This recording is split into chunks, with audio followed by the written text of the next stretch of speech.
سبيل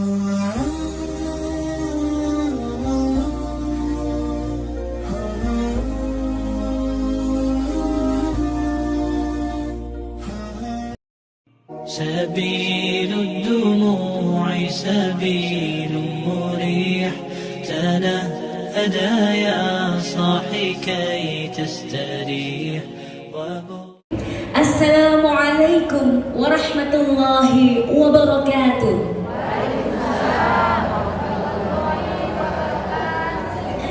الحمد لله الذي هدانا لهذا وما كنا لنهتدي لولا أن هدانا الله. أشهد أن لا إله إلا الله وأشهد أن محمدا عبده ورسوله. عما بعد. Alhamdulillahirrabbilalamin. Puji dan puji syukur kehadirat Allah Subhanahu wa Ta'ala sehingga kita semua dapat berkumpul di pagi hari ini dalam keadaan sehat walafiat. Salawat serta salam senantiasa tercurahkan kepada Nabi besar Muhammad Sallallahu Alaihi Wasallam, kepada keluarganya, kepada para sahabatnya, dan kita semua umatnya hingga akhir zaman. Amin amin ya rabbal alamin. Baiklah, izinkan saya untuk menyapa terlebih dahulu para jamaah dan juga tamu-tamu yang telah kami undang. Yang pertama, yang terhormat Ketua Yayasan As-Salam Bapak Rusli Nasution atau yang mewakili. Kemudian yang kami hormati Ketua Takmir Masjid As-Salam Bapak Koko. Selamat datang Bapak. Kemudian yang kami hormati pula Ketua Majelis Taklim Ibu-Ibu As-Salam, ada Ibu Nurul Wahyuni atau yang lebih akrab kita sapa Ibu Waya. Kemudian para sesepuh, ada Bapak Hanif Zamzam dan juga ibu-ibu sesepuh dan senior pengajian dari Ibu-Ibu As-Salam. Yang kami hormati pula Dr. Alif Alam Syah yang nanti akan memberikan tausiah kepada kita semua, dan tentunya seluruh jamaah Majelis Taklim Ibu-Ibu As-Salam yang kami cintai. Perkenalkan, saya Khairunisa yang insya Allah akan memandu jalannya acara Halal Bihalal dan sekaligus milad dari Majelis Taklim As-Salam yang ke-19. Acara berikutnya, mari kita dengarkan lantunan ayat suci Al-Quran, yaitu surat Al-Mujadalah yang akan dilantunkan oleh Saudari Eriska. Kepada beliau disilakan. Assalamualaikum warahmatullahi wabarakatuh.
فلا تتناجوا بالإثم والعدوان ومعصية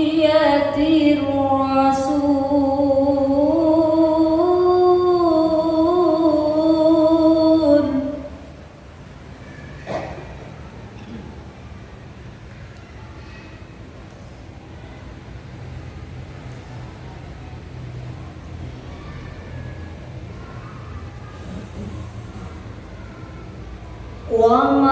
ومعصية الرسول وتناجوا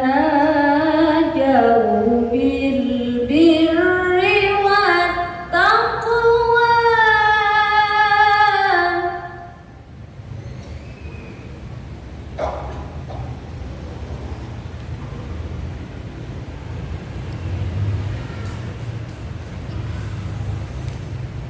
واتقوا الله الذي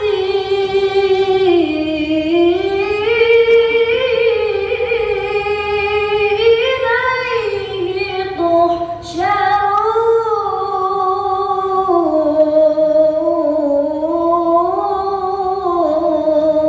تحشرون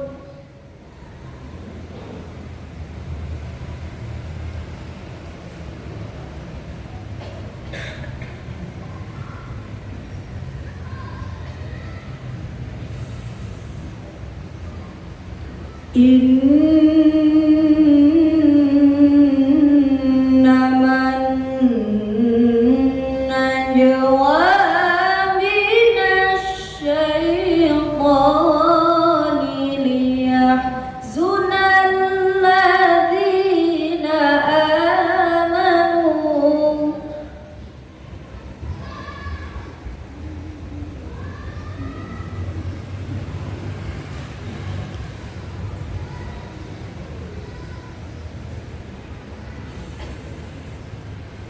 ليحزن الذين آمنوا وليس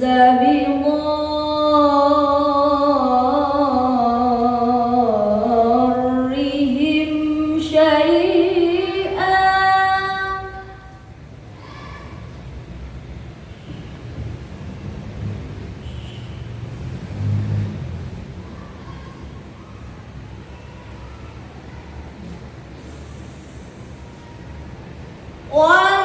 وليس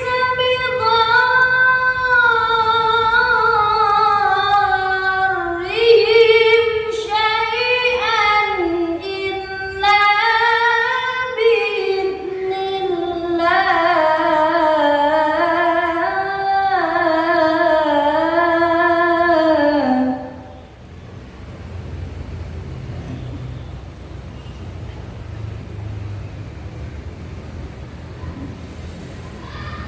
وعلى الله فليتوكل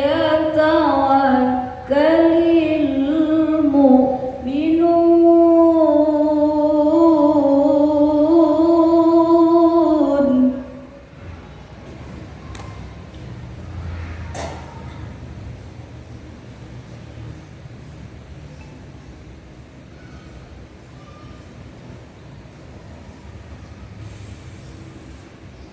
يا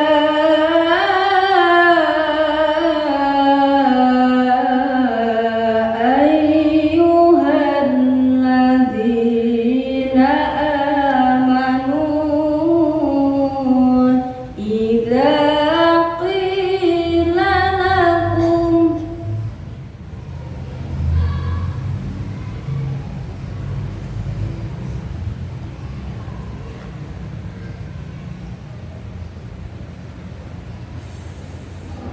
إذا قيل لكم تفسحوا في المجالس فافسحوا يفسح الله لكم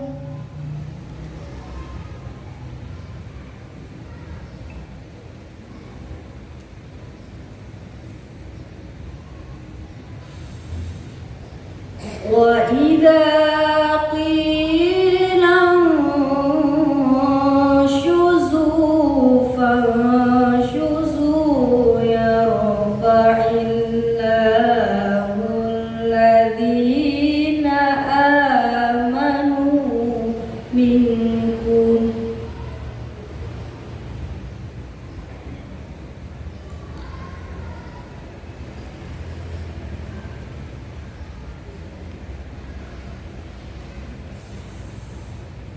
يرفع الله الذين آمنوا منكم والذين أوتوا العلم درجات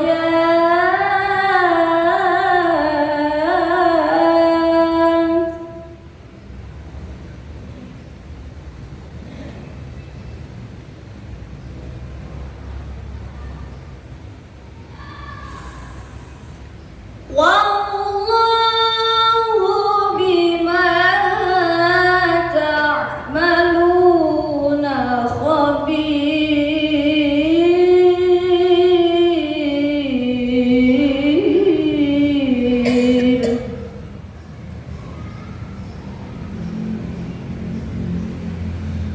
والله بما تعملون خبير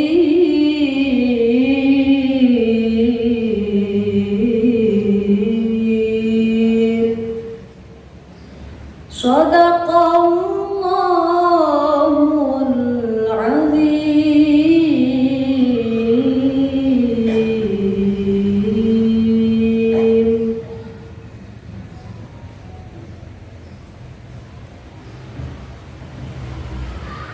Aku berlindung kepada Allah dari godaan setan yang terkutuk.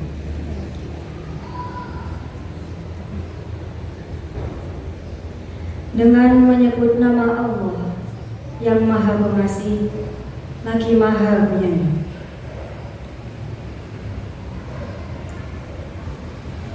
Wahai orang-orang yang beriman, apabila kamu saling mengadakan pembicaraan rahasia, janganlah berbicara tentang perbuatan dosa, permusuhan, dan durhaka kepada Rasul. Akan tetapi, berbicaralah tentang perbuatan kebajikan dan takwa. Bertakwalah kepada Allah yang hanya kepadanya kamu akan dikumpulkan. Sesungguhnya pembicaraan rahasia itu hanyalah dari setan, agar orang-orang yang beriman itu bersedih hati, sedangkan pembicaraan itu tidaklah memberi mudarat sedikit pun kepada mereka, kecuali dengan izin Allah. Hanya kepada Allah hendaknya orang-orang mukmin bertawakal. Wahai orang-orang yang beriman, apabila dikatakan kepadamu, berilah kelapangan di dalam majelis-majelis, lapangkanlah, niscaya Allah akan memberi kelapangan untukmu. Apabila dikatakan berdirilah kamu, maka berdirilah. Allah niscaya akan mengangkat orang-orang yang beriman di antaramu dan orang-orang yang memberi ilmu beberapa derajat. Allah Maha teliti terhadap apa yang kamu kerjakan. Maha benar Allah atas segala firman-Nya. Quran Surah Al-Mujadalah ayat 26-27. Wassalamualaikum warahmatullahi wabarakatuh. Maha benar Allah dengan segala firman-Nya. Semoga ayat yang dilantunkan tadi menjadi pengingat bahwa hidup ini selalu dalam bimbingan Allah, dan juga halal bihalal hari ini adalah bagian dari upaya kita kembali kepadanya. Baiklah jamaah yang berbahagia, acara berikutnya yaitu sambutan dari Ketua Majelis Taklim Ibu-Ibu As-Salam kepada Ibu Nurul Wahyuni atau akrab disapa sebagai Ibu Wayan. Kami silakan. Assalamualaikum warahmatullahi wabarakatuh.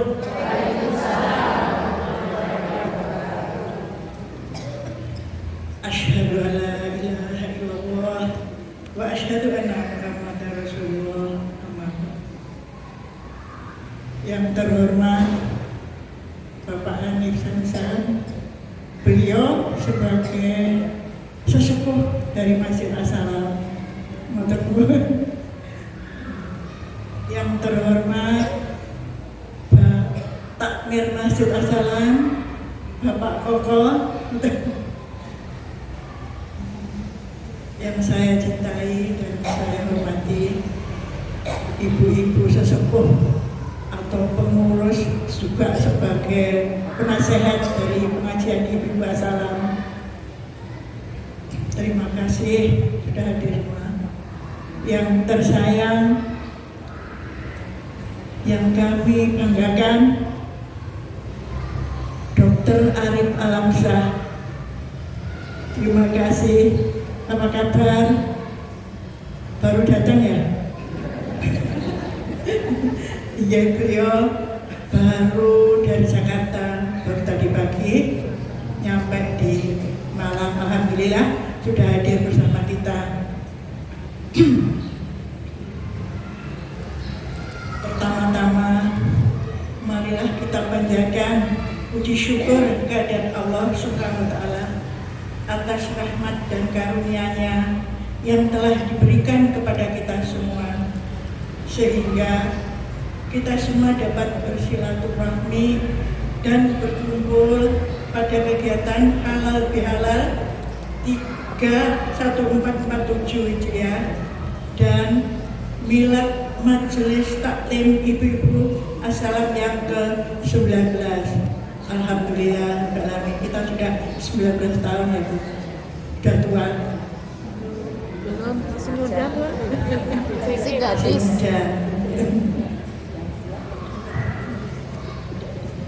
Alhamdulillah kita bisa berkumpul dalam keadaan sehat.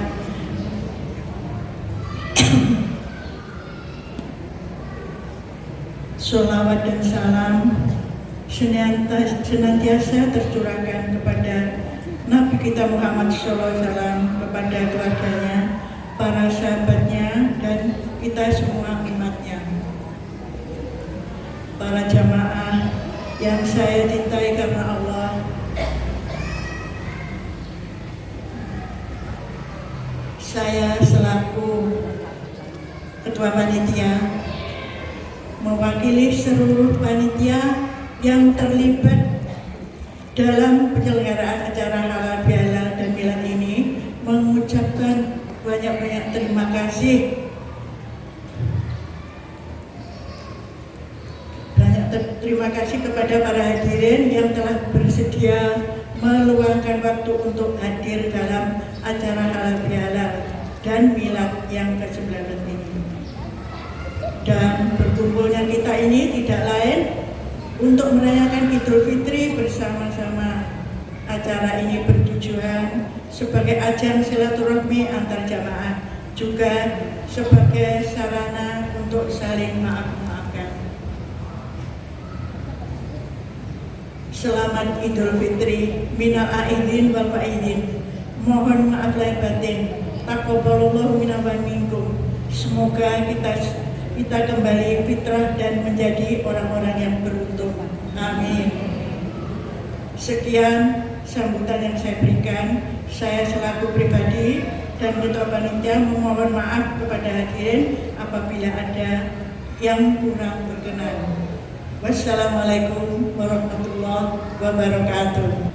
Baik, kami ucapkan terima kasih kepada Ibu Nurul Wahyuni atau Ibu Wayan yang telah memberikan sambutan sebagai Sohibul Hajah. Kita lanjutkan berikutnya, yaitu sambutan dari Ketua Yayasan As-Salam yang akan diwakilkan oleh Bapak Hanif Zamzam. Kepada beliau disilahkan. Assalamualaikum warahmatullahi wabarakatuh. Dulu saya biasa ikut mengatur para ustadz untuk duduk di sini untuk memberikan kajian. Tapi terus terang saya baru pertama ini duduk di sini. Setelah sekian 2 tahun mungkin ya. Saya sebetulnya juga batuk seperti Pak Gusri yang sedang kurang sehat. Bismillahirrahmanirrahim. Rabbi sholli sadri wa yassir li amri wahlul 'uqdatam min lisani yafqahu qawli.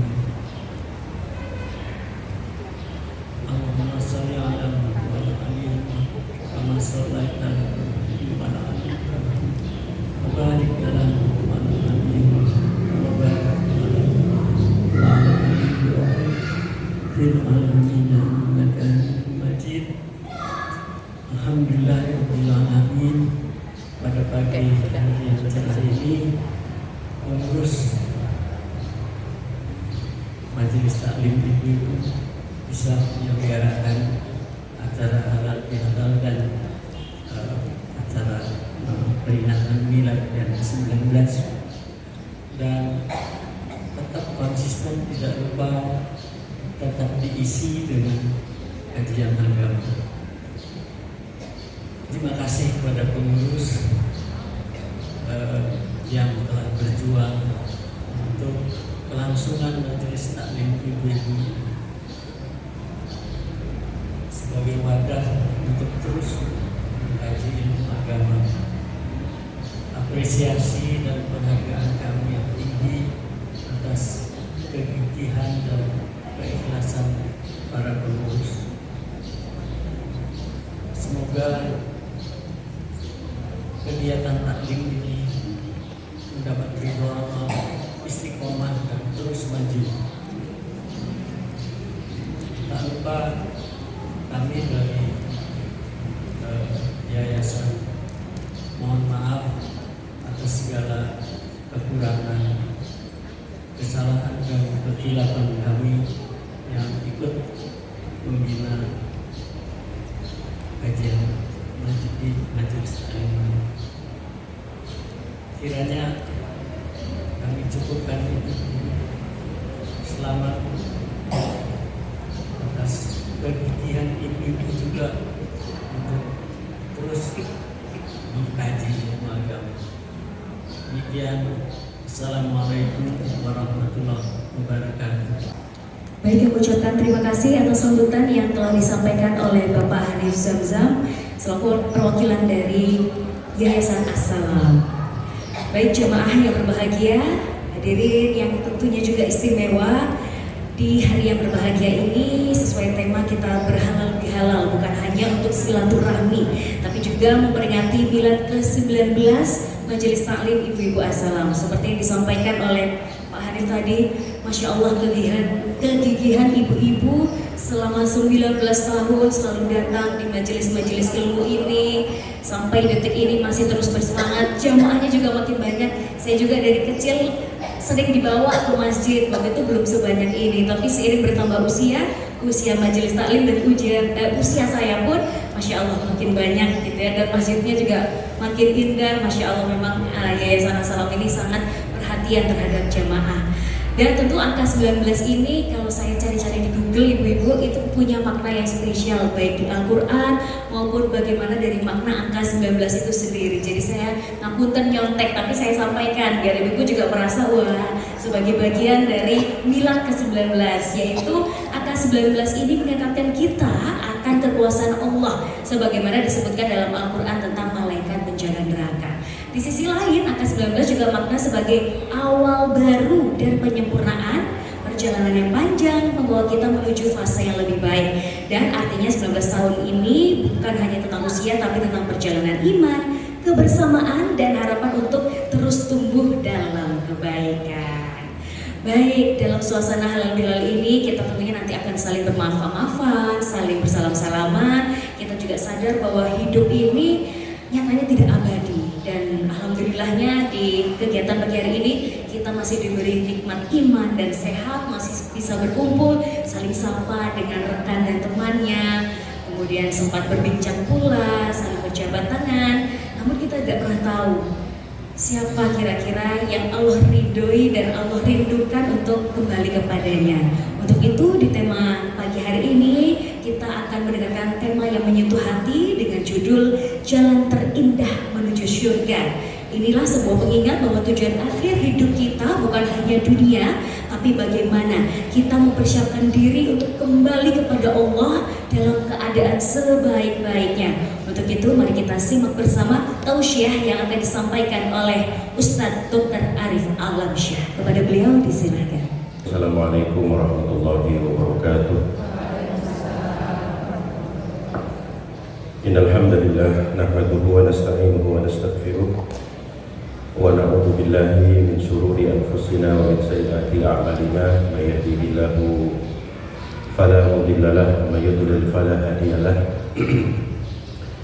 Asyhadu an la ilaha illallah wahdahu la syarika lahu wa asyhadu anna Muhammadan abduhu wa rasuluh. Qala Allah Ta'ala fi kitabihil karim ya ayyuhalladzina amanu taqullaha haqqa tuqatih wa la tamutunna illa wa antum muslimun. Allahumma salli wa sallim ala nabiyyina Muhammadin wa ala alihi wa sahbihi ajma'in, amma ba'd. Yang saya hormati, saya muliakan perwakilan dari Yayasan As-Salam, Hanif, yang berkenan untuk bisa memberikan sambutan pada acara hari ini. Demikian juga dengan pengurus Majelis Ta'lim As-Salam yang sudah berusia 19 tahun. Mudah-mudahan bisa terus istiqomah untuk menebarkan kebaikan Al-Quran dan As-Sunnah, dan mudah-mudahan setiap amal-amal yang termotivasi dari kajian ini, maka semua pengurus mendapatkan pahalanya. Karena man dalla ala khairin falahu mithlu ajri fa'ilih, atau kama qala Rasulullah, barang siapa menunjukkan kebaikan maka dia akan mendapatkan pahala sebagaimana orang yang ditunjuki kebaikan itu melakukannya. Makanya orang yang mengajar ilmu, selama ilmu itu dilakukan, diamalkan, maka orang yang mengajar ilmu itu mendapatkan pahala. Ya, jadi ibu-ibu ini nggak usah nunggu jadi ustazah untuk menyampaikan ilmu, kelamaan dan ketuaan. Ya, jadi ibu-ibu ini nggak perlu nunggu jadi ustazah, harus bisa nahwu sorof, harus bisa, nggak perlu. Apa yang ibu tahu itu sampaikan.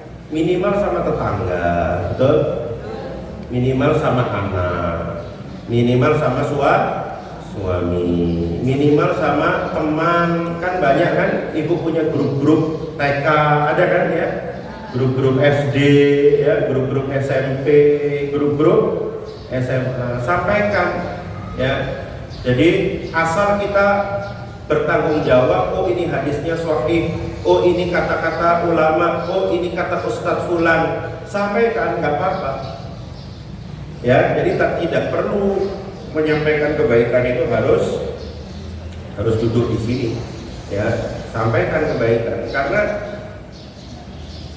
dalam riwayat-riwayat itu sering sekali, bahkan Umar bin Khattab itu pernah dinasehati sama anak kecil. Betul nggak? Pernah dinasihati sama anak kecil, ya, nah, seperti itu. Baik, yang kedua, saya sebetulnya bagian yang tidak terpisahkan ya dari As-Salam, karena saya dibesarkan di sini. Jadi ini sebenarnya ibu-ibu saya, ada ibu saya juga, mertua saya juga, ibu-ibu di sini itu sebetulnya sejak kecil mungkin sudah banyak saya ganggu, karena saya termasuk anak yang cukup spesial dulu ya. Nakalnya maksudnya. Jadi saya mohon maaf bila dalam berinteraksi saya juga ada kekurangan, ya. Mudah-mudahan semua ibu-ibu bisa memaafkan. Panitia memberikan saya judul Jalan Terindah Menuju Surga. Saya coba tentu menghubungkannya dengan halal bihalal ya. Karena kalau dibahas topik ini itu lebar sekali sebetulnya. Tapi kita sepakat bahwa semua kita ini ingin masuk surga. Ya, dan salah satu ciri orang yang beriman itu adalah semua apa yang dia lakukan di dunia ini, ya tentu orientasinya bagaimana kita nanti bisa bahagia tidak hanya di dunia, ya, tapi juga di akhirat. Seperti itu. Saya mulai dari satu hadis, ini saya terjemahkan secara bebas saja ya, ibu ya. Yang sangat panjang, cukup panjang sebetulnya hadis ini. Jadi dan saya kira ibu-ibu sudah sering mendengarkan hadis ini, tapi tidak apa-apa kita ulang. Karena sebetulnya jalan menuju surga itu tidak hanya jalan-jalan yang kita sebut dengan ibadah-ibadah ritual, tidak hanya itu. Bahkan ada seorang wanita yang rajin sekali sholat malam, rajin sekali sedekah, rajin sekali puasa, tetapi dia masuk neraka. Kenapa kira-kira Bu? Karena dia suka menyakiti tetangganya. Suka menyakiti tetangganya. Suka lisannya ini nggak bisa dijaga, sehingga amalannya itu bocor. Maksudnya bocor apa? Ditransfer kepada tetangga-tetangga yang dia sakiti. Nggak ada gunanya ibu sholat malam tapi menyakiti tetangga, menyakiti adik kandung, menyakiti kakak kandung, menyakiti teman di kantor. Nggak ada gunanya. Semua amal itu akan ibu transfer, ya. Dan orang yang disakiti itu malah dapat transferan gratis ya dari orang-orang yang menyakiti. Ini hadis dari sahabat Anas bin Malik, diriwayatkan oleh banyak jalan dan disahihkan oleh Syekh Albani. Ketika kami duduk bersama Rasulullah SAW, ya, beliau bersabda, akan datang kepada kalian sekarang ini seorang calon penghuni surga. Jadi orangnya belum datang, Rasulullah udah tahu, bentar lagi ini mau datang seorang penghuni surga. Tiba-tiba datang seorang Ansor, orang Madinah. Masih baru wudhu, masih netes nih wudhunya di janggutnya, dia bawa sandal diikatkan di lengan kirinya. Ya, keesokan harinya Rasulullah bilang lagi, akan datang sebentar lagi kepada kalian seorang calon penghuni surga. Orang itu datang lagi yang sama itu, ya, dengan stylenya itu, janggutnya basah, ya, kemudian dia ini pakai sandalnya itu diikatkan di tangan kirinya. Besoknya lagi sampai 3 kali, ya, datang seorang dari kalian penghuni surga, datanglah si fulan, besoknya lagi datang si fulan, besoknya lagi datang si fulan. Nah, ada seorang sahabat Abdullah bin Amr bin As itu pengen tahu gitu, kira-kira amal orang yang disebutkan Rasulullah sampai 3 kali 3 hari berturut-turut dia ini ahli surga, itu apa sih sebetulnya amalannya begitu loh. Akhirnya Abdullah bin Amr ini izin untuk nginep di rumahnya, selama 3 malam. Jadi memang tamu itu batasnya 3 malam harus izin ya Bu ya. Jadi jangan nginep di rumah orang 2 minggu nggak izin ya. Jadi setiap 3 hari izin gitu kan, atau sejak awal udah izin, aku nggak apa-apa ya nginep di rumahmu 7 hari gitu ya. Nah, ternyata, nah ini yang menarik, Abdullah bin Amr radhiyallahu taala itu tidak melihat orang itu sholat malam bareng sebentar pun. Jadi orang ini bukan ahli tahajud, ya. Tetapi yang dilihatnya, ya mungkin dia tidur itu terlihat ya mungkin di luar kamar atau seperti apa ya. Setiap kali dia terbangun malam dan beralih posisi, dia berzikir kepada Allah Subhanahu wa Ta'ala dan bertakbir sampai bangun untuk sholat subuh. Jadi dia nggak sholat, cuman zikir. Jadi dia nggak sholat, tapi dia kalau kebangun merubah posisi itu dia berzikir ya kepada Allah Subhanahu wa Ta'ala. Ya, Subhanallah, Alhamdulillah, Allahu Akbar. Dia bertakbir sampai kemudian dia bangun untuk sholat subuh. Kemudian Abdullah bin Amr juga berkata, aku tidak mendengar dari lisannya kecuali dia berkata yang baik. Jadi amalannya itu aja. Apa Bu? Yang dilihat itu nggak pernah sholat tahajud, ya. Kemudian zikir, ya. Kemudian dia nggak pernah ngomong kecuali kata-katanya ini selalu kata-kata yang baik. Nah, karena sudah 3 hari pamitlah Abdullah bin Amr ini. Setelah 3 hari, aku hampir saja menganggap remeh amalnya orang ini. Kemudian dia berkata kepada si fulan ini, aku mendengar Rasulullah SAW bersabda tentang kamu 3 kali, bahwa akan datang kepada kalian seorang penghuni surga, dan ternyata antum yang datang 3 hari ini. Dan aku bertamu di rumahmu itu bermaksud melihat amal yang bisa aku teladani gitu. Ya, apa sih sebetulnya amalnya penghuni surga ini? Tetapi aku, kata Abdullah bin Amr, tidak melihat Anda ini banyak beramal. Ya kan memang nggak tahajud, zikir, biasa aja kan Bu ya, nggak ada yang istimewa gitu. Baca Quran juga nggak diceritakan di sini, nggak ada yang istimewa aja. Ya. Tetapi aku tidak melihat Anda itu banyak beramal. Lalu apa yang istimewa dari Anda sehingga Rasulullah SAW memuji Anda, kan begitu? Keistimewaanmu itu apa? Ya, kemudian si fulan ini menjawab, ya saya ini ya begini, nggak ada yang istimewa. Kalau ya yang kamu lihat itulah saya. Ternyata tahu nggak keistimewaannya orang ini itu apa? Nah ini yang akan kita bahas. Ini jalan indah menuju surga ini. Setelah aku keluar, jadi Abdullah bin Amr itu sudah pamit keluar dari rumahnya, dipanggil, Abdullah, tidak ada selain yang Anda lihat kecuali, katanya, mungkin aku ini tidak pernah merasakan ada kotor di dalam hatiku kepada seorang muslim pun. Jadi hatinya tuh nggak pernah Bu merasa kotor dengan seorang muslim pun, dan aku tidak pernah hasad kepada seorang pun dengan kebaikan yang Allah berikan kepadanya. Yang pertama nggak pernah apa? Kotor hatinya.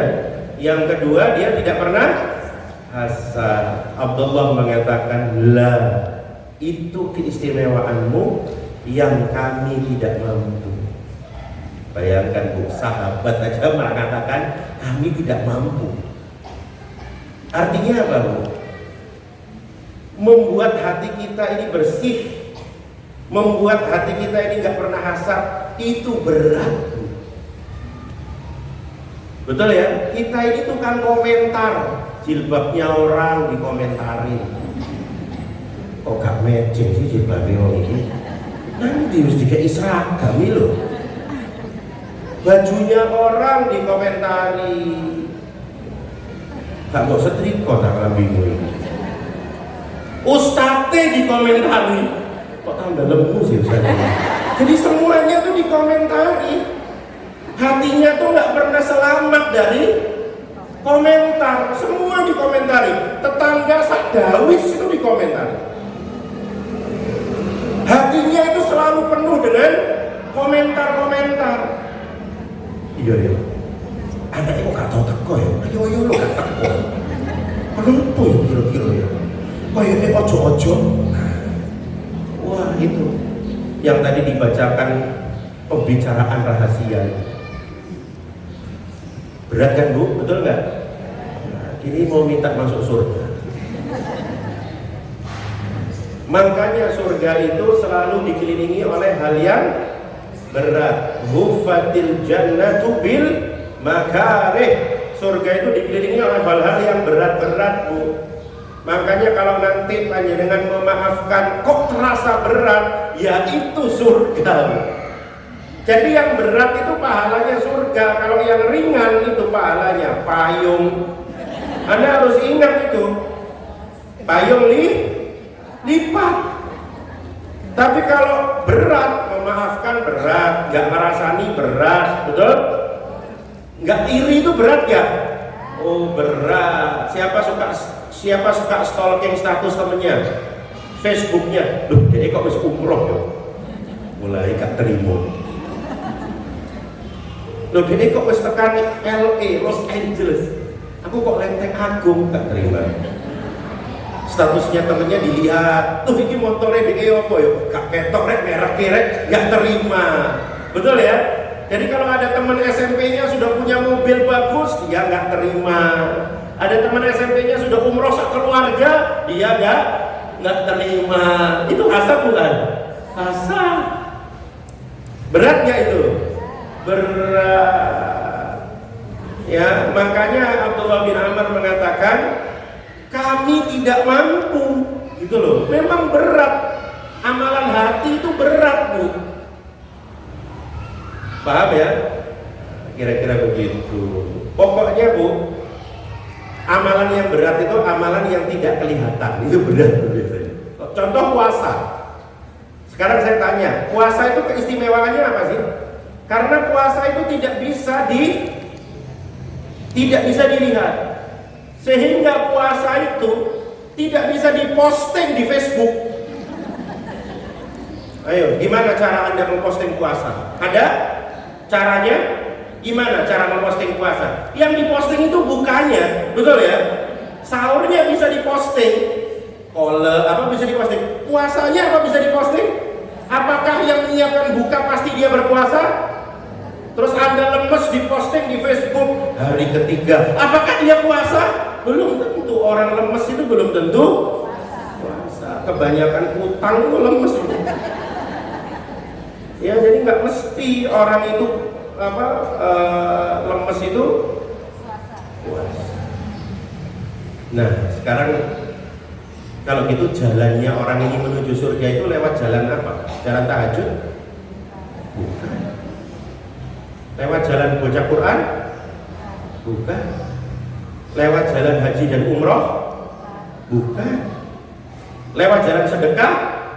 Bukan. Dia masuk surga lewat jalan apa? Membersihkan hati dari hasad, dari syahna, dendam, ghil kalau dalam bahasa lain. Paham, Bu? Makanya para ulama itu membagi amal itu ada dua.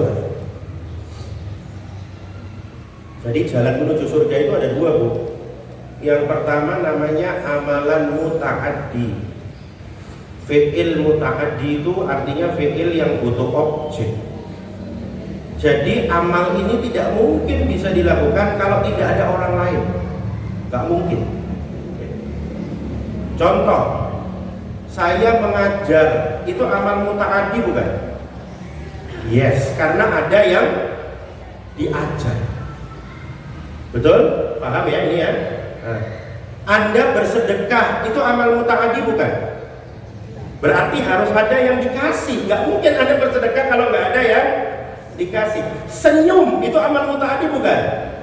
Yes, Anda gak mungkin senyum sendiri. Betul ya? Amal muta'addi itu gak mungkin sendirian. Gitu loh, Bu. Ya, mengajarkan ilmu, berdakwah, nganter orang, itu amal muta'addi bukan? Membesuk orang sakit, amal muta'addi bukan? Harus ada yang dibesuk, harus ada yang diantar, betul nggak? Nah sekarang sholat tahajud amal muta'addi bukan? Harus sama orang nggak amal sholat tahajud itu? Harus ada objek nggak? Enggak. Puasa amal muta'addi bukan? Bukan, amal qasir, amal individual.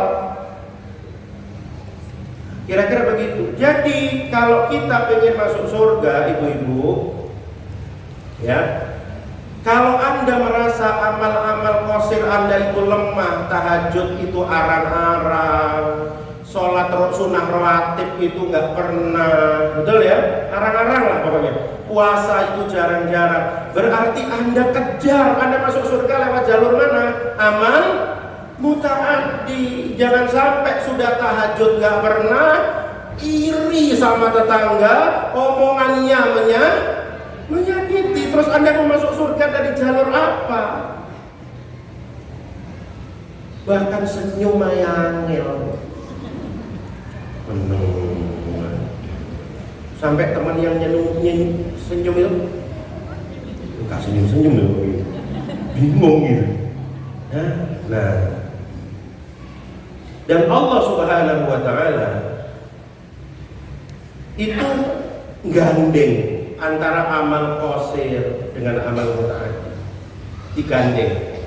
Ya, contohnya ini dalam surat An-Nisa ayat 36. A'udzubillahi minasyaitonirrajim. Wa'budullaha wa la tusyriku bihi syai'an. Sembahlah Allah, amal qasir, Jangan kamu mempersekutukannya dengan sesuatu pun.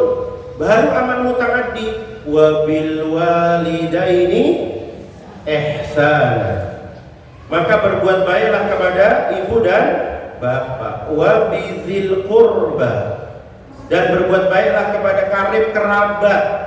Wal yatama, anak yatim, wal masakin, orang miskin, wal jari dzil qurba wal jaril junub, kepada tetangga dekat, tetangga jauh, wasahibi bil jambi wa banis sabil, dan kepada teman sejawat. Kalau saya dokter berarti teman sejawat saya dokter, ya, wa banis sabil, dan orang-orang ibnu sabil.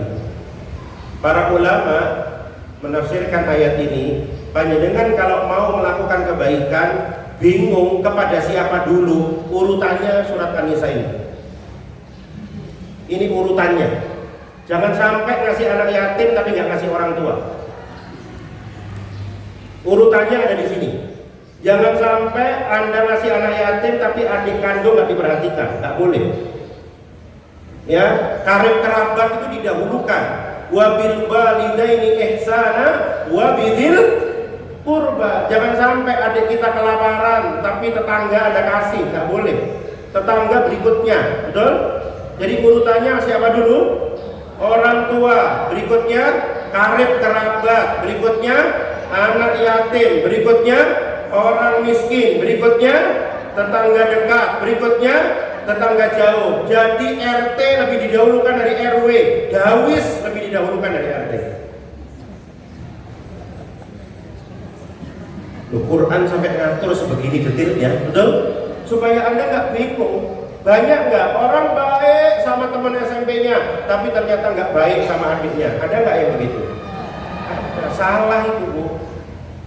Kita berbuat baik itu ada urutannya, orang tua dulu. Paham ya ini ya? Seperti ini. Oke. Baik. Ada satu hadis lagi, cuman saya nggak masukkan di slide. Bagaimana Rasulullah itu menggabungkan antara amal mutaaddi dan amal qasir. Hadis ini diriwayatkan oleh Imam Ibnu Majah dari Abdullah bin Salam, ya, beliau seorang pendeta Yahudi. Hadis ini sahih. Ketika Rasulullah itu masuk kota Madinah, Rasulullah itu mengatakan, bersabda begini, ya ayyuhan nas afsus salam. Amal mutaaddi bukan menyebarkan salam itu. Harus ada yang disalami ya, Bu, ya.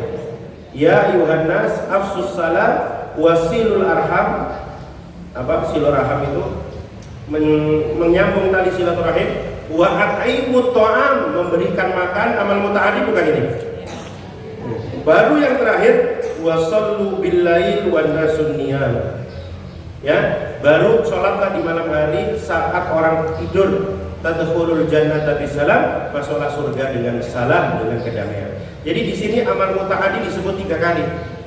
Sebarkan salam, sambung tali silaturahim, memberi makan, sholat malam. Disinilah kemudian para sahabat, para ulama itu banyak yang berpendapat mana yang lebih utama, amal mutaaddi dan amal qasir kalau sama-sama ikhlasnya. Kira-kira mana yang lebih utama? Mutaaddi.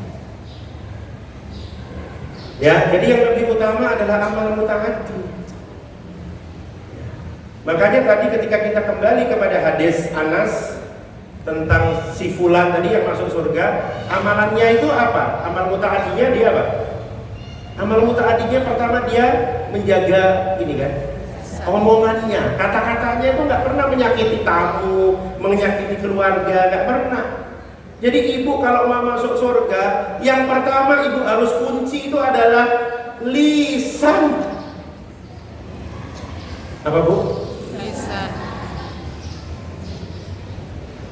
Banyak orang-orang itu salah paham. Memelihara jenggot itu sunnah, betul kan?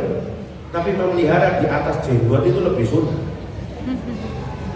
Betul apa enggak? Banyak enggak orang memelihara jenggot tapi nggak bisa memelihara lisan sama istrinya? Banyak enggak orang memelihara jenggot, tapi nggak bisa memelihara lisan sama orang tuanya. Ada nggak? Ada. Ya, jadi di antara dua jenggot ini lebih banyak memasukkan orang ke neraka dibanding jenggotnya, Bu. Itu kata Rasulullah. Baina lihyaihi, di antara dua jenggot dan di antara dua kaki. Hati-hati, banyak orang terjebak ahlu sunnah itu jenggotan. Bener, tapi ini juga sunnah loh, betul nggak? Pakai kewangian itu sunnah, tapi akhlak yang wangi itu juga sunnah. Kadang orang salah paham. Yang disebut ahlu sunnah itu apa yang kelihatan, betul apa enggak? Loh, ahlu sunnah itu orang yang akhlaknya paling bagus, Bu. Rasulullah itu innama bu'istu liutamimma makarimal akhlak. Saya ngomong gini karena saya bergaul sama banyak orang berjenggot yang nggak bisa memelihara lisan. Sejak SMA, Bu, ya saya tahu, ya oknum, banyak nggak? Banyak, iya kan? Kadang-kadang saya juga heran, lah, ya apa sih? Jual roti sak ini, tapi jual hati dan musuh. Sudah gitu,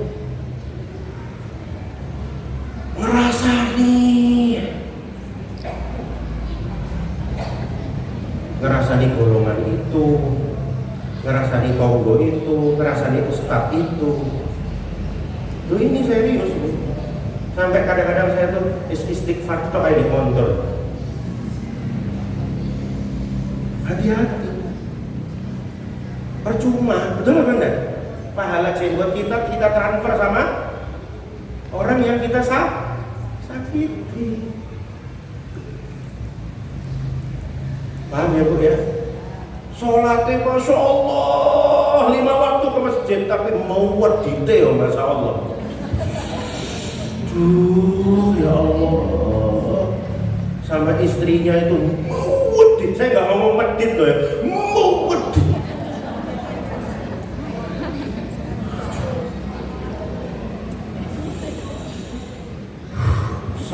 Sholat itu amal qasir apa muta'addi?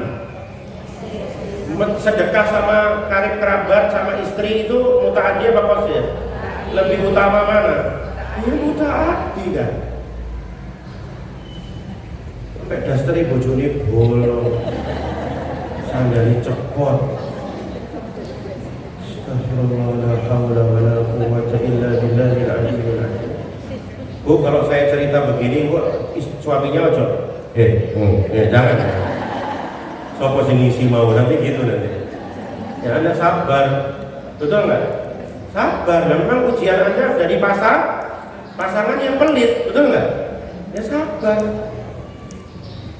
Ya siapa tahu Anda masuk surga ya karena kesabaran Anda itu. Ya. Al-muslimu man salimal muslimuna min lisanihi wa yadihi. Seorang muslim itu adalah kaum muslim yang selamat dari keburukan lisan dan tangannya. Jadi bukan ahlu sunnah yang suka mukul-mukul orang, mukul-mukul istri, bukan ahlu sunnah. Walaupun penampilannya ahlu sunnah. Saya tekankan ini kenapa? Karena orang tuh kadang-kadang lupa esensi, betul ya Bu ya? Hanya topeng gitu. Dia lupa esensi Rasulullah diturunkan itu innama bu'istu liutamimma makarimal. Kita Indonesia itu kebanyakan kabotan ilmu kurang amal, termasuk saya, betul nggak? Kini awak dewi kabotan ilmu, tapi kurang amal, betul? Ini saya kasih contoh ya. Saya pernah kursus di luar negeri, di Australia. Orang Australia, orang Melbourne itu, Bu, kalau lampu kuning, itu mereka itu ngerem, Bu. Kalau di Malang itu ngegas, Bu. Itu bedanya. Kita sama-sama tahu, betul nggak? Tapi mereka sudah mengamalkan, kita belum. Bahkan di perempatan ITN lampu merah itu gaspol. Betul apa betul sekali? Padahal kita tahu nggak itu melanggar. Baru kalau ada CCTV, baru kita takut. Jadi CCTV lebih ditakuti daripada Allah Subhanahu wa Ta'ala. Itu masalah kita itu, ngerti kita bahwa gosip itu nggak boleh, tapi tapi dilakoni dan dibaleni. Bahkan halal bihalal itu mbek gosip. Iki anake sapa sih iki? Iki opo lagi nih? Kok iki opo manganane? Kok sotone gak anget yen? Pikiran sarang iku kurang asin. Begitu itu. Ya termasuk saya, nauzubillah min. Ya karena gosip itu kan singkatan dari apa? Gosok makin. Kembali lagi ke hadis Anas tadi. Jadi hadis Anas tadi masalah apa? Pertama kalau masuk surga lisan. Sudah ya, clear ya Bu ya. Dalilnya kalau nggak mau yang susah-susah Bu, menjaga lisan itu adalah wailul likulli humazatin. Semua hafal wis dalil itu, betul? Celaka orang yang suka mencela dan menghina. Ibu tahu nggak penafsiran dari humazah sama lumazah? Apa bedanya? Ada yang tahu? Humazah itu mencela dengan lisan, bil qaul, dengan lisan. Kalau lumazah itu mencela dengan nonverbal, bil isyarah. Ibu memang tidak ngerasani, tapi wajahnya ibu tuh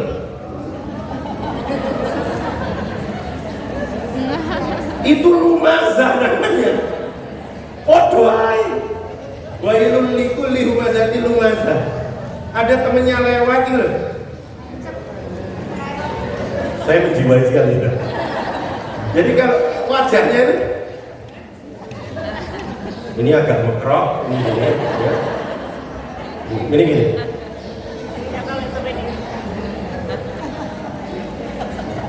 Wailul likulli humazatin lumazah. Apalagi dua-duanya lonyak.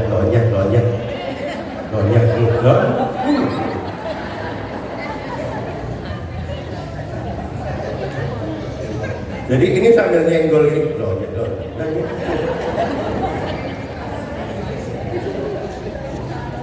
Wailul likulli humazatil alladzi jama'a mal. Dan rata-rata itu dilakukannya oleh orang kaya. Alladzi ja'a apa? Iya, itu kan orang yang mengumpulkan harta, mengumpulkan harta. Orang kaya rata-rata begitu, makanya hati-hati ya, jangan sombong lah, betul nggak? Kaya itu nggak dibawa mati, ya. Innova itu nggak cukup di makam, paham Bu? Ya, Avanza nggak cukup, Pajero apa meneh, kegedean, betul? Nggak cukup, udah nggak dibawa mati, nggak usah sombong. Ya, kalau dunia itu mulia, Rasulullah itu rumahnya paling besar, betul nggak? Kalau dunia itu mulia, Rasulullah itu rumahnya pasti paling besar. Ternyata rumahnya Rasulullah paling kecil, betul? Nggak usah sombong yang punya rumah besar, nggak mesti. Oke? Yang punya rumah kecil atau kontrak nggak usah minder. Paham ini? Inna akramakum indallahi atqakum. Yang dikasih kulit putih nggak usah. Tuh, putih kok minder. Nggak usah sombong. Yang dikasih kulit sawo matang, kita itu bukan hitam. Saya itu nggak setuju kita itu dibilang hitam. Kita itu sawo matang. Cuman ada yang kematangan, itu aja masalahnya. Kematangan tinggi. Tuh, karena kita ini bukan keturunannya Ham. Jadi Nabi Nuh itu kan punya 3 anak yang selamat dari banjir ya. Yang satu kan nggak selamat, namanya Yam atau Kan'an ya. Yang selamat itu Sam, Sem, Ham, Yafet. Itu yang selamat. Kita tuh keturunan Yafet, bukan keturunan Ham. Ham itu Afrika, India itu Ham. Sem itu bangsa Semit, Timur Tengah, Eropa bagian timur ya. Itu kita itu satu rumput sama Eropa bagian barat, Eropa bagian timur, yang tadi Eropa bagian barat. Kita satu rumput sama orang Turki, orang Cina, orang Mongol. Kita Yafet. Makanya kita bukan orang kulit hitam, kita sawo. Cuman ada yang sawonya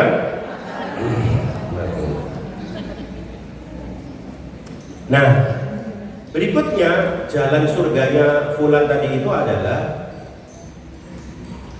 dia tidak pernah menyimpan perasaan ghil. Ghil itu ada 2 pengertian ya Bu. Ada yang mengartikan ghil itu sebagai hasad, ada yang mengartikan ghil itu sebagai dendam. Ya, menurut Imam Qurtubi, ghil itu hasad. Tapi nanti di satu ayat tentang ahli surga, itu beberapa banyak ahli tafsir mengartikan ghil itu sebagai dendam. Ya. Apa sih definisi hasad itu? Kata Syekhul Islam Ibnu Taimiyah rahimahullah, hasad itu merasa tidak suka dengan nikmat yang Allah berikan kepada orang lain. Jadi tetangganya beli AC, dia yang kedinginan. Tetangganya beli mobil baru, dia yang demam, sakit, hatinya nggak terima. Ya, hati-hati. Itu namanya Makanya kita diminta berlindung dalam surat Al-Hasyr ayat 10. Rabbana ighfir lana wa li ikhwanina alladhina sabaquna bil iman wa la taj'al fi qulubina ghillan lil ladzina amanu. Di sini ada kata-kata apa? Ghillan lil ladzina amanu rabbana innaka raufur rahim. Jadi saran saya, kalau Anda ngelihat teman Anda lebih sukses daripada Anda tarik nafas, astagfirullah, Anda berdoa, Rabbana ighfir lana wa li ikhwanina alladhina sabaquna bil iman wa la taj'al fi qulubina, pegang dadanya, ghillan lil ladzina amanu rabbana innaka raufur rahim. Ya Allah, mudah-mudahan dia semakin sukses.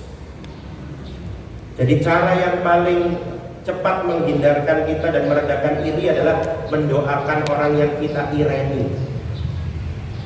Jadi kita meminta perlindungan dengan surat Al-Hasyr ini, terus kita mendoakan kesuksesan bagi orang yang kita ireni. Dan ketika kita mendoakan kesuksesan bagi orang yang kita ireni, malaikat akan mengatakan amin. Begitu juga dengan kamu juga akan sukses.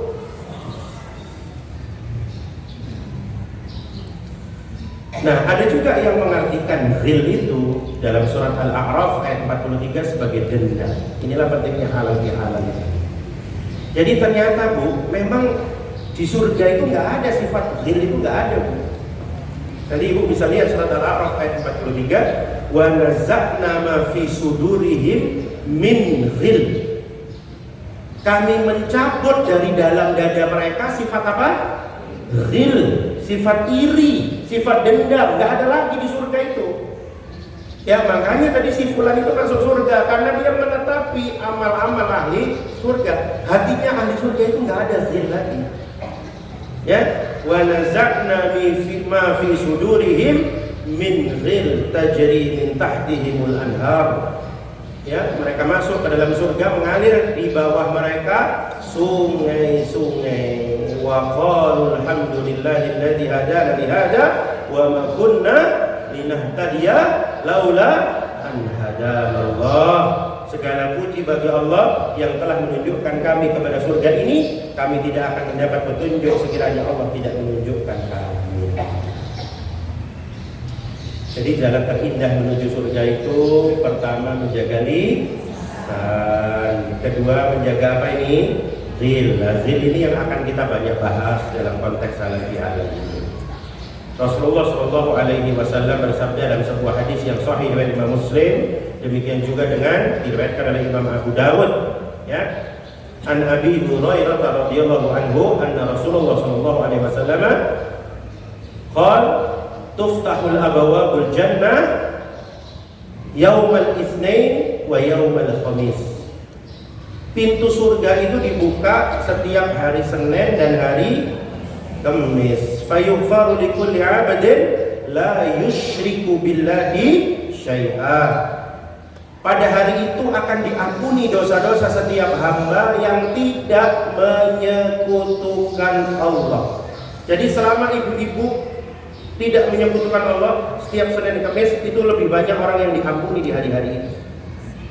Ya, tuftahul abwabul jannah yaumal itsnain wa yaumal khamis. Ya, jadi maknanya adalah pada hari Senin dan Kamis lebih banyak orang diampuni. Asal syaratnya apa?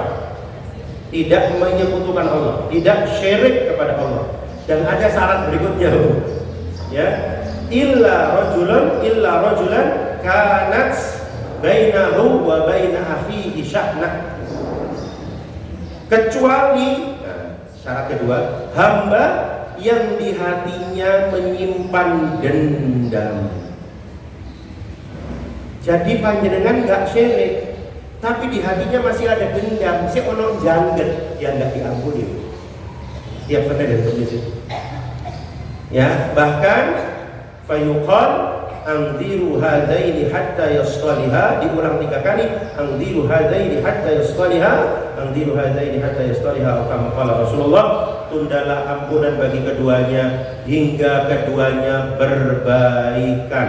Tundalah ampunan bagi keduanya hingga keduanya berbaikan. Tundalah ampunan bagi keduanya hingga keduanya berbaikan, sampai 3 kali. Jadi kalau hari ini hari Rabu kita berhalal bihalal, sudah nggak ada lagi jangget, besok hari Kamis insya Allah kita diampuni. Tapi halal bihalal isi jangget, salaman, insya taqabbalallahu minna wa minkum, sampai rumah ono yo koyo ngono itu. Ya berarti Kamis belum diampuni, Bu. Masih ada apa berarti? Masih ada syahna. Ya, itulah kenapa kita diminta untuk apa? Saling memaafkan.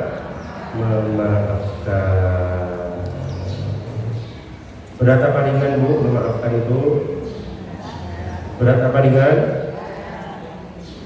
Berat. 5 menit lagi ya materi saya. Oke. Bu, selama berinteraksi mungkin nggak kita mendapatkan luka batin dari orang lain. Dari ibu kita mungkin nggak dapat luka. Dari bapak kita mungkin nggak dapat luka. Pasien saya tuh ada beberapa yang sakit hatinya sama orang tuanya, Bu. Bukan sama teman. Ya, Bu, isi dompet panjenengan itu apa? Selain uang, ya uang, terus apa lagi? Kartu, apa lagi? Ada nggak yang isi dompetnya struk masa lalu kayak gini? Ada nggak? Dompetnya struk? Nggak ada. Tasnya struk nggak ada, alhamdulillah.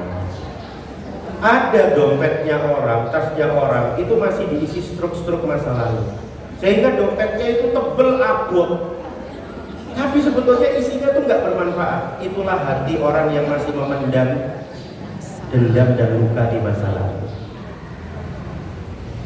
Jangget, banyak sampah mental yang disimpan sejak kecil. Bu, mohon maaf, saya megang ini berat apa ringan? Berat apa ringan? Kalau saya pegang 1 tahun berat apa ringan? Saya pegang 5 tahun berat apa ringan? Saya pegang 10 tahun berat apa ringan? Anda bisa gini, seminggu aja. Jadi kadang-kadang luka itu bukan persoalan berat ringannya, tapi lama tidaknya Anda memendam dendam dan luka itu. Semakin lama Anda dendam, semakin sakit Anda. Saya pernah ngisi di Kalimantan, pulang dari Kalimantan beberapa minggu saya ditelepon seorang ibu yang sudah bercerai. Tapi setiap bayangan mantan suaminya muncul tuh keluar darah di luar hayat. Setiap bayangan suaminya muncul keluar darah. Dysfunctional uterine bleeding, perdarahan jari uterus jalan lahir yang tidak fungsional. Sampai beliau itu berobat ke spesialisnya udah ngingetin, Bu, kalau nggak sembuh-sembuh ibu coba sih introspeksi atau ke psikolog. Ibu ini masih belum sadar. Qadarullah, ini bukan karena saya, karena Allah ya. Qadarullah, dia lihat ceramah saya di TV, nggak pernah ketemu saya. Topiknya tentang memaafkan, sehat dengan memaafkan. Dia baru sadar, dia baru ngeh, iya ya, semakin aku benci mengingat masa lalu, kok darahnya itu semakin sering ya. Akhirnya dia mencoba, Bu, malam hari itu katanya dia cerita tuh sambil nangis, Bu. Telepon saya waktu itu udah di Malang, udah mau ngajar di kampus. Dia tuh sambil telepon, makasih ya Dok, saya alhamdulillah Dok. Darahnya udah gak keluar lagi Dok. Doakan saya bisa membesarkan anak-anak dengan bahagia dan seterusnya. Jadi rupanya, Bu, dia itu sudah gak pernah ketemu orangnya, tapi janggetnya itu yang membuat dia Coba Bu, kan rugi Bu ya. Orang yang menyakiti dia mungkin udah bahagia dengan kehidupannya, betul nggak? Tapi dia masih tersakiti dengan orang yang nggak pernah ketemu gitu loh. Alhamdulillah ibu itu sembuh akhirnya. Dan saya dapat kasus kayak gini lagi pernah di Malang. Setelah ceramah itu tiba-tiba ada ibu yang datang cerita. Kata kuncinya itu ternyata Bu, Anda kalau melapangkan hati, maka kesehatan Anda dilapangkan. Ingat ya, kesehatan itu nggak hanya tergantung obat, dia tergantung 4 pola. Pola makan, pola pikir, pola tidur, kakean pola. 4 itu. Nggih, paham nggih? Jaga baik-baik 4 pola itu. Pola makan bagus, tapi ada kakean pola, nggak sehat juga. Paham ini Bu? Ya, ada pola tidur bagus, tapi kakean pola nggak sehat juga. Kakean pola itu apa maksudnya? Yo iri, yo dengki, yo ngerasa ditonggo, macam-macam lah. Yo parkir saenake, akhirnya tetangga nggak nyaman, betul? Semua itu simple kan? Ada 5 akar luka batin. Saya percepat ya karena waktunya ya. Mungkin bentar lagi kita akhiri saja karena memang nggak nutut ya waktunya. 5 akar luka batin itu ada 5. Anda kalau pernah merasakan ini sejak kecil, maka Anda harus sadar bahwa mungkin itu yang membuat Anda saat ini tidak bahagia. Pertama, Anda pernah ditolak, rejection. Yang kedua, Anda pernah diabaikan, nggak pernah dijenguk di pondok, misalnya, nggak pernah ditemui, ditinggal begitu saja di rumah orang tertentu, diabaikan. Ketiga, dihina orang miskin, dihina rumahnya di gang kecil, dihina hitam, dihina macam-macam penghinaan, pengkhianatan, betrayal, ketidakadilan. Ketidakadilan itu misalnya begini, itu loh kamu tuh harus kayak mbakmu itu pinter, kamu kok kayak gini sih, kamu ini orang siapa? Nggak boleh kayak begitu. Ya mbakmu pinter ya mama belikan Honda Jazz, kamu Honda Vario aja, nggak boleh gitu. Itu membedakan, nggak boleh. Ibu jangan suka begitu sama anak, sama cucu, nggak boleh. Ya, dan Rasulullah SAW menasehati, man sarrahu ayyubsata lahu fi rizqi wa yubsa'a lahu fi athari falyasil rahim. Siapa yang pengen dilapangkan rezekinya, dipanjangkan umurnya, maka hendaklah dia menyambung tali silaturahim. Ya, sehingga Anda tidak kena penyakit-penyakit yang disebabkan oleh stres atau psikosomatis. Ya, jadi hati-hati kalau jantung sering berdebar, lambung itu kok asamnya suka naik, tensi gak turun-turun, cemas, tertekan, khawatir, mudah marah, pelupa, susah tidur atau tidur terus. Tuh, orang stres itu bisa susah tidur, bisa susah bangun. Tergantung panjenengan yang bagian apa. Gampang capek, produktivitas menurun, maka mungkin nasihat saya kepada diri saya dan Anda semuanya, coba Anda lepaskan cengkraman sakit hati itu dengan memaafkan orang lain. Oke? Dan salah satu keberhasilan puasa kita itu adalah alladzina yunfikuna fis sarra'i wad dharra wal kadhibina al-ghaidha wal 'afina 'anil nas. Tujuan puasa adalah ketakwaan, dan ciri orang bertakwa dalam surat Al-Imran adalah orang-orang yang menginfakkan hartanya di kala lapang dan sempit, orang yang mengendalikan amarahnya, dan orang yang gemar memaafkan manusia. Sebagaimana Rasulullah memaafkan Hindun Wahsi yang menombak Hamzah, memakan jantungnya Hamzah ketika Rasulullah masuk ke kota Mekah dalam Fathu Mekah. Dan sebagaimana Nabi Yusuf memaafkan saudara-saudara yang sudah memudorotkan beliau hingga beliau kemudian terpisah dari ayahnya selama 40 tahun, dibuang di dalam sumur, di pasar budak, di penjara. Tapi ketika saudara-saudaranya ada di depan dia dan pada saat itu Nabi Yusuf punya kekuasaan untuk membalas, Nabi Yusuf mengatakan dengan tulus dalam hatinya, dalam lisannya, qala la tathriba 'alaikumul yawm. Pada hari ini tidak ada cercaan buat kalian, yaghfirullahu lakum wa huwa arhamur rahimin. Terakhir, jika Anda ingin gampang memaafkan, mulai hari ini kalau berbuat baik sama orang, segera lupakan. Semakin Anda merasa pernah berjasa, semakin sulit Anda memaafkan. Betul apa tidak? Lupakan kebaikan itu. Yang kedua, jangan mengungkit yang sudah berlalu. Sing wis yo. Latih pikiran kita untuk hidup di saat ini, jangan di masa lalu terus. Doakan kebaikan untuk orang yang menyakiti kita. Dan yang terakhir, ingatlah bahwa memaafkan itu adalah bentuk kesabaran yang pahalanya tanpa batas. Innama yuwaffas sabiruna ajrahum bighairi hisab, dan orang-orang yang bersabar itu pahalanya tanpa batas. Faman afa wa aslaha fa ajruhu 'ala Allah. Barang siapa memaafkan dan berbuat baik, maka pahalanya terserah Allah. Oleh karena itu Bapak Ibu yang saya hormati, memaafkan bukan persoalan yang remeh-remeh. Tapi memaafkan adalah jalan terindah menuju surga. Berat ya, karena memang surga dikelilingi oleh hal yang berat-berat. Saya kira ini yang bisa saya sampaikan, mudah-mudahan bermanfaat.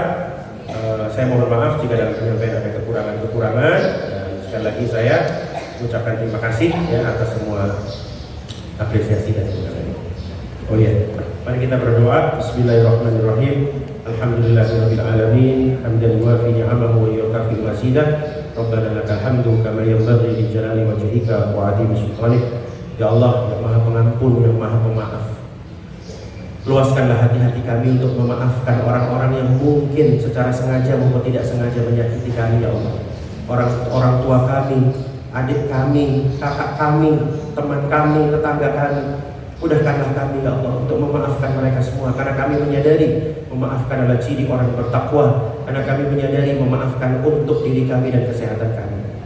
Ya Allah, kuatkanlah silaturahim di antara kami.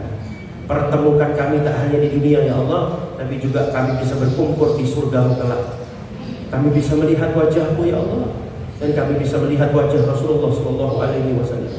Kami bisa mencium tangan Rasulullah SAW. Ya Allah, jadikan keluarga kami keluarga yang sakinah, mawaddah, warahmah. Anak-anak yang salih, salihah, qurratu a'yun, anak-anak yang menyejukkan mata hati kami. Ya Allah, terimalah semua amal ibadah kami, baik amal-amal qasir maupun amal-amal muta'addi, baik amal-amal individual maupun amal-amal sosial. Rabbana zalamna anfusana wa illam taghfir lana wa tarhamna lanakunanna minal khasirin. Rabbana ighfir lana wa li ikhwanina alladhina sabaquna bil iman wa la taj'al fi qulubina ghillan lil ladzina amanu rabbana innaka ra'ufur rahim. Rabbana hab lana min azwajina wa dhurriyyatina qurrata a'yunin waj'alna lil muttaqina imama. Rabbana atina fid dunya hasanah wa fil akhirati hasanah wa qina adzabannar. Subhana rabbika rabbil izzati amma yasifun wa salamun alal mursalin walhamdulillahi rabbil alamin. Wa akhiru da'wana alhamdulillahi rabbil alamin. Baik, kami mohon Dr. Arif berkenan tetap di tempat, karena saat lagi adalah pemberian cindera mata dari Ketua Majelis Taklim Ibu-Ibu Asalam kepada dua yang kami persilahkan.